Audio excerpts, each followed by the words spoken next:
السلام علیکم ناظرین. آج عمران خان صاحب نے سپریم کورٹ میں ویا ویڈیو لنک پیش ہونا تھا اور وہ ساری قوم کے لیے نشر ہونا تھا. اس کے لیے ساری قوم اور پوری دنیا جو ہے وہ YouTube page Pakistan supreme court کا سبسکرائب بھی کر رہی تھی. غالباً اس میں 40,000 سبسکرائبرز کا اضافہ بھی ہو گیا ہے پچھلے 24 گھنٹوں میں جب سے یہ خبر گرم ہوئی تھی.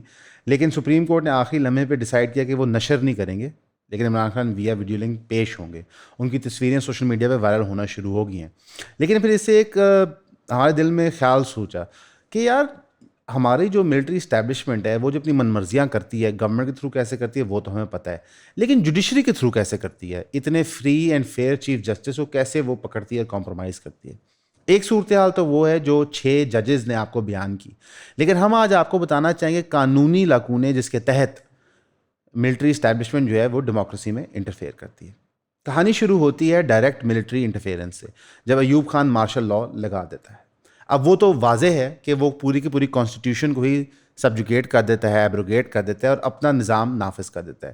لیکن ذوالفقار علی بھٹو کے ٹینیور کے دوران جب کانسٹیٹیوشن پاس ہو جاتی ہے اور ایکسیپٹ ہو جاتی ہے، اس کی ایبروگیشن انلیگل ہو جاتی ہے اور پنشیبل بائی ڈیتھ ہو جاتی ہے، تو اس کے بعد یہ لوگ کیا کرتے ہیں؟ اس کے بعد انٹرسٹنگلی انف شروعات ہوتی ہے ضیاء الحق کے ٹائم میں، مارشل لاء لگنے کے بعد، جب وہ ایک آرڈر پاس کرتے ہیں 1973 کے اندر، جس کے تحت 58(2)B ایگزسٹنس میں آتا ہے. اب 58(2)B وہ امینڈمنٹ ہے ہماری کانسٹیٹیوشن کو جو extra ordinary presidential powers allot کرتا ہے پریزیڈنٹ آف پاکستان کو، جس کے اندر وہ اسمبلیز ڈیزالو کر سکتے ہیں، فیڈرل کیبنٹس ڈسمس کر سکتے ہیں، نئے انتخابات کال کر سکتے ہیں. اب ظاہر ہے آمریت کے دوران تو اس کے خلاف کوئی بغاوت ہو نہیں سکتی تھی، کوئی جج کی جرت نہیں تھی کہ وہ اس کے خلاف کوئی بھی مقدمہ سنتا.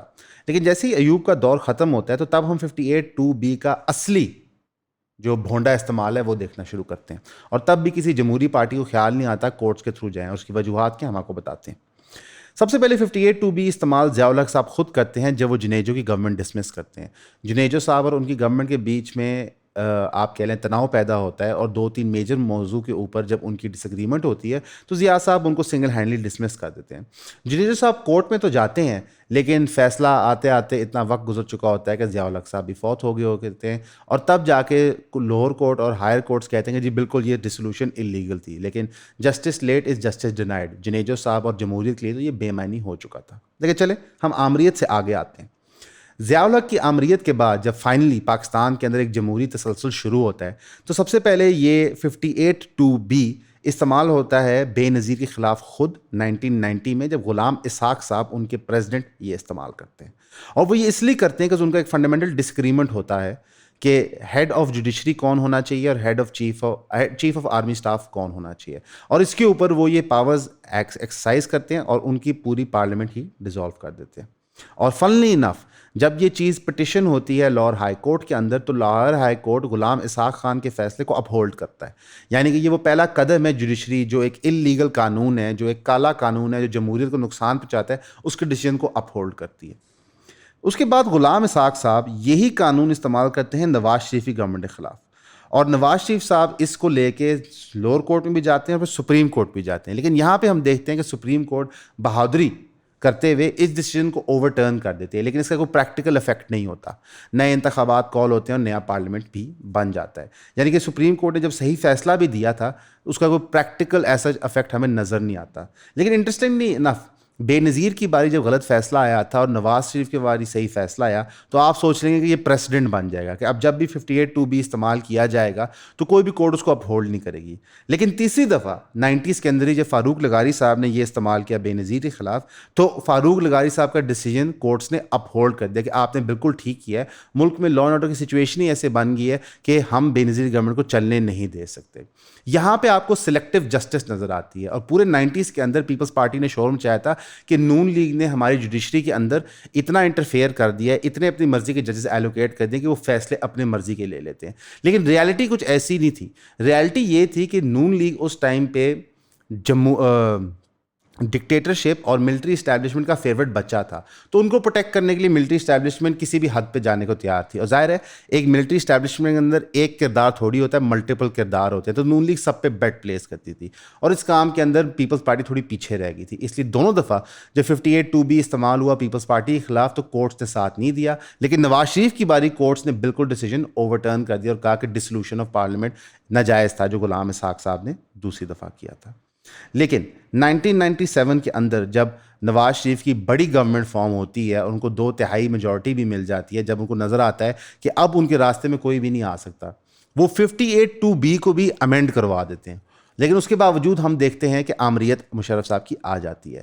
اب یہ بڑی انٹرسٹنگ ایک چیز ہے، فنومنا نوٹ کرنے والا، کہ پاکستان کی ہسٹری کے سٹارٹ میں آمریت ہوتی ہے، وہ آمریت چلتی ہے، پھر وہ آمریت ایک چور دروازہ بناتی ہے 58(2)B استعمال کرنے کے لیے، پھر وہ اس چور دروازے کو استعمال کرتی ہے کافی عرصہ اپنی من مرضی کرانے کے لیے، ڈیموکریٹکلی الیکٹڈ گورنمنٹس کو فورس کرنے کے لیے کہ وہ ان کی مرضی کے مطابق آپریٹ کریں، نہیں تو چھٹی فارغ. پھر نواز شریف صاحب اس قانون کو چینج کر دیتے ہیں اور اس کے بعد پھر آمریت آ جاتی ہے. یہ آپ کو کیا شو کرتا ہے؟ یہ آپ کو وہی ڈسڈین شو کرتا ہے جو ایوب خان کی تقریروں میں تھا ٹورڈ سویلین سپریمیسی. وہ عام پاپولیشن کی عقل کو مانتے ہی نہیں تھے. ان کے نزدیک وہ کلیئرلی ایک سپیریئر جینیٹک اسپیشیز تھے جس کے تحت ان کو حق ہونا چاہیے ملک کے فیصلے لینے کے لیے. اور ان کے ٹائم سے لے کے مشرف صاحب کے دور تک وہی ڈاکٹرن ہر فوجی کے دماغ میں ڈالا جا رہا تھا اور وہی چیز ان کو بتائی جاتی تھی کہ that you are somehow special. ایک چیز آپ کو ہم بتاتے ہیں کہ اکثر ایلیٹ پرائیویٹ اسکولس کے اندر آپ کو بتایا جاتا ہے کہ you are the cream of the crop, یعنی کہ آپ بیسٹ آف دا بیسٹ ہیں، آپ سے بہتر ہی کوئی نہیں ہے. اب یہ جو فالس سینس آف پرائڈ آپ کے اندر ڈالا جاتا ہے، اس سے بڑے ہی بیوقوفانہ ڈیسیجنز بعد میں لیے جاتے ہیں. عقل کسی کی وراثت نہیں ہے، عقل کسی کے پاس بھی ہو سکتی ہے، اور اس کو اس بیسس پہ ڈینائی کر دینا کسی کی گڈ ججمنٹ کو کہ وہ کس تعلیمی ادارے سے پڑھا ہوا ہے، یا وہ ملٹری میں پی ایم اے میں تھا یا او ٹی ایس میں تھا، یہ ایک انتہائی فضول کانسیپٹ ہے اور ہماری عوام میں یہ کوٹ کوٹ کے بھرا گیا ہے، اسپیشلی ہمارے ملٹری اسٹیبلشمنٹ میں. وہ اپنے آپ کو عام پاکستانی سے بہتر سمجھتے ہیں اور یہ مینٹیلٹی ایوب سے لے کے مشرف تک نظر آئی. جب ڈائریکٹلی کام ڈال رہا تھا تب تک انہوں نے ڈائریکٹلی کام ڈالا، پھر جب انہوں نے چور دروازہ بنا لیا تو پھر چور دروازے تھرو کام ڈالتے رہے، اور جیسے کسی سویلین گورنمنٹ نے چور دروازے پہ تالا لگایا تو پھر انہوں نے پورا دروازہ ہی توڑ کے سائڈ پہ پھینک دیا. اب مشرف کے دور کے اندر آمریت چلتی رہتی ہے اور ریزیڈنٹ جو ہے اس کے پاس پھر بھی ایکسیپشنل پاور رہتی ہے. پھر فائنلی لائرز موومنٹ چلتی ہے، مشرف صاحب ڈی تھرون ہوتے ہیں اور آپ کو ایک جمہوری تسلسل پاکستان میں آخرکار مل ہی جاتا ہے جب وہ 5 سال گورنمنٹس پوری کرتی ہیں، جو خیر PDM-1 نے آ کے تو توڑ دیا.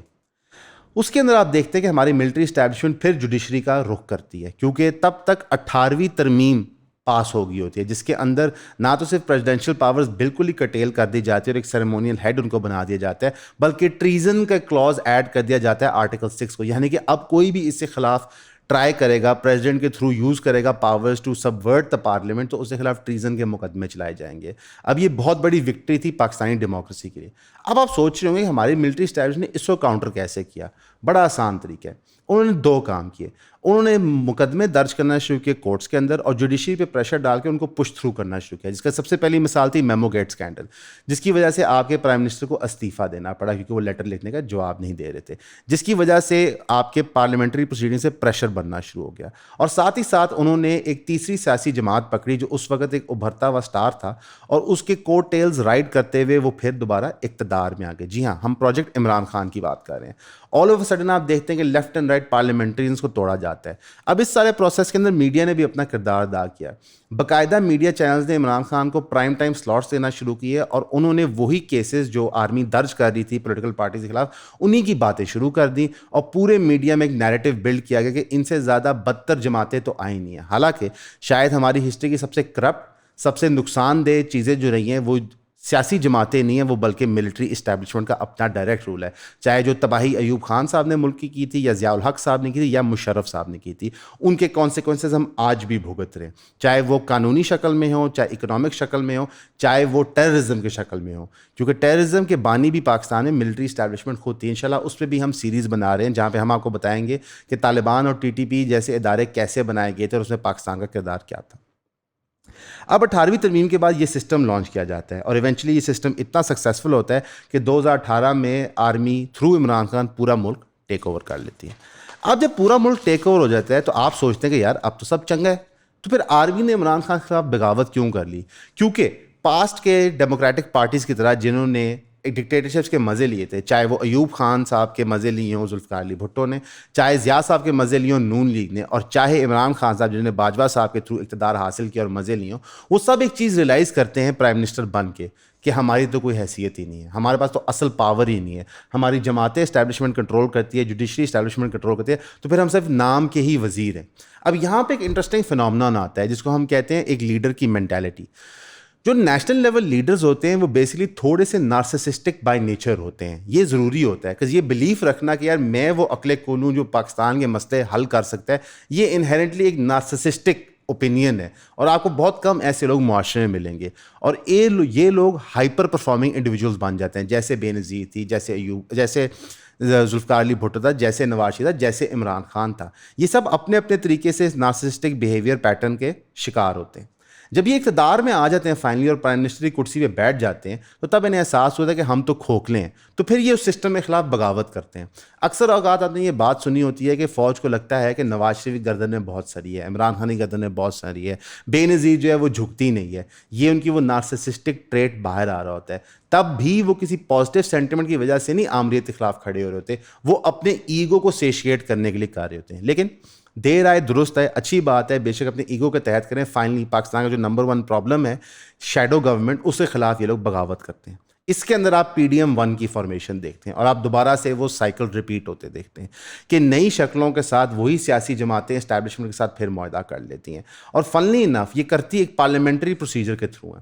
اس پارلیمنٹری پروسیجر کے مخالف جب آپ جوڈیشری کے اندر جاتے ہیں تو پھر آپ کو وہی نظر آتا ہے کہ جوڈیشری جو ہے وہ رادر دین سچ کا اور جمہوریت کا ساتھ دے, وہ اسٹیبلشمنٹ کا ساتھ دیتی ہے. پچھلے 2-3 سال کے کئی ایسی ججمنٹس ہیں جو ہم کو بتاتے ہیں جسے صاف نظر آتا ہے کہ ریپرزنٹیو ڈیموکریسی اور جمہوریت کے پرپس کو چھوڑ کے صرف اور صرف آمریت کی بالادستی کرنے کے لیے ججز فیصلہ دے دیتے ہیں.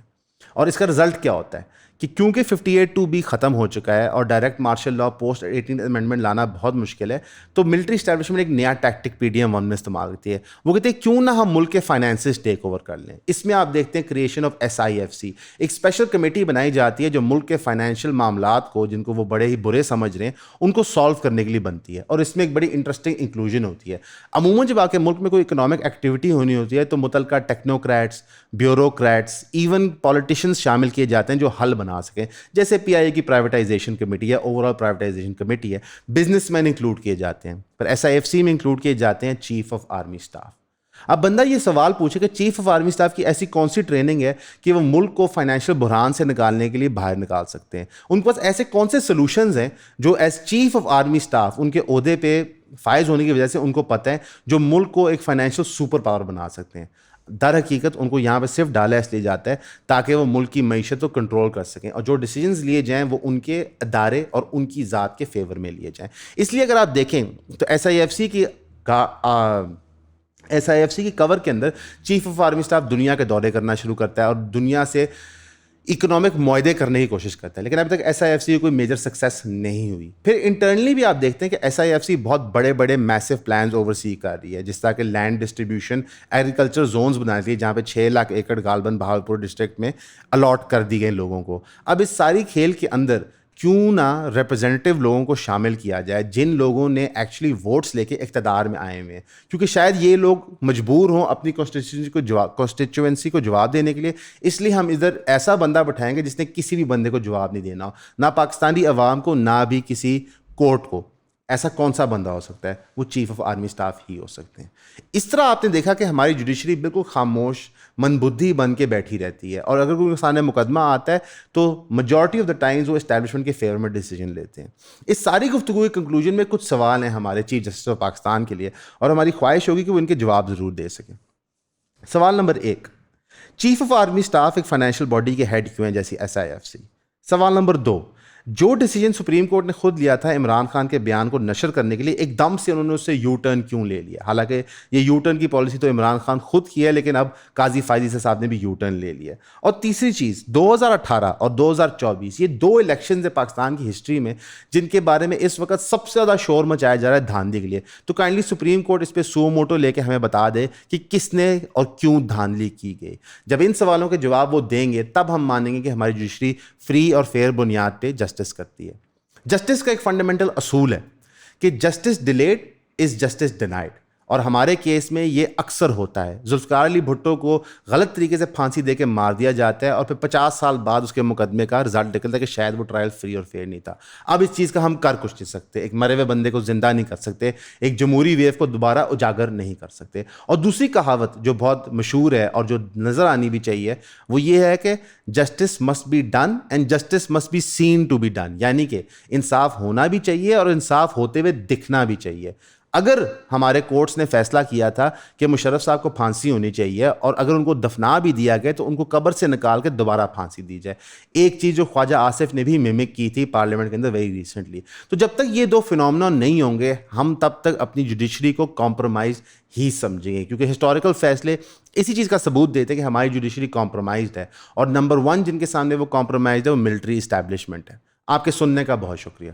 السلام علیکم ناظرین, آپ کا ابھی تک کے تعاون کا بہت شکریہ. آپ نے الحمدللہ ہمیں بھرپور سبسکرپشنز دی ہیں. ہمارا ایون کلپس کا چینل اب 1,00,000 پار کر چکا ہے اور اب ہم ٹیم کو مزید انکریز کریں تاکہ ہم ریسرچ زیادہ کر سکیں اور چیزیں زیادہ انفارمیٹیو کر سکیں. یہاں پہ ہم آپ کو بتانا چاہیں گے جو ہماری 1,000 روپیز منتھلی سبسکرپشن تھی اس کو اب ہم چینج کریں 3,000 روپیز کو جون سے, یعنی کہ مئی کے مہینے میں جو دوست 1,000 کی سبسکرپشن پر منتھ لیں گے تو پورا 2024 ان کی 1,000 پر منتھ ہی رینیول لے گی. لیکن جو دوست جون کے بعد اس سفر میں ہمارے ساتھ شامل ہوں گے تو ان کی پر منتھ 3,000 ہوگی. جتنے لوگ ہمارے لیکچرز اٹینڈ کرنا چاہتے ہیں کائنڈلی اسی مہینے سبسکرائب کریں تاکہ جو پرائس انکریمنٹ ہو رہا ہے وہ ان کو نہ لگے. جو ہم یہ پرائس انکریز کریں وہ اس لیے کہ ہم آلریڈی 4 زوم سیشنز آفر کرتے ہیں پرائیویٹلی جو لوگ 1,000 روپیہ دیتے ہیں, لیکن ہم چاہتے ہیں کہ ساتھ ہم ایکسکلوسیو کانٹینٹ ان کے لیے بنائیں اور پروڈیوس کر کے دیں تاکہ وہ اس سے فائدہ حاصل کر سکیں. ہم چاہتے ہیں کہ وہ پاکستان کی ہسٹری پہ اور کرنٹ پالیسی سے بیسڈ ہو. اب اس کے لیے ہمیں ریسرچرز چاہیے جو ان ڈیپتھ کام کریں تاکہ بہتر سے بہتر پروڈکٹ ان کے لیے تیار ہو. یہ ایکسکلوسیو ایکسیس صرف ان لوگوں کو ملتا ہے جو اس سبسکرپشن کا حصہ ہوتے ہیں. تو پلیز کائنڈلی ضرور سبسکرائب کریں اور ہماری خواہش ہوگی کہ آپ 1,000 روپے والے بریکٹ میں ہی آ جائیں تاکہ آپ کو اگلے مہینے 3,000 لاگو نہ ہو.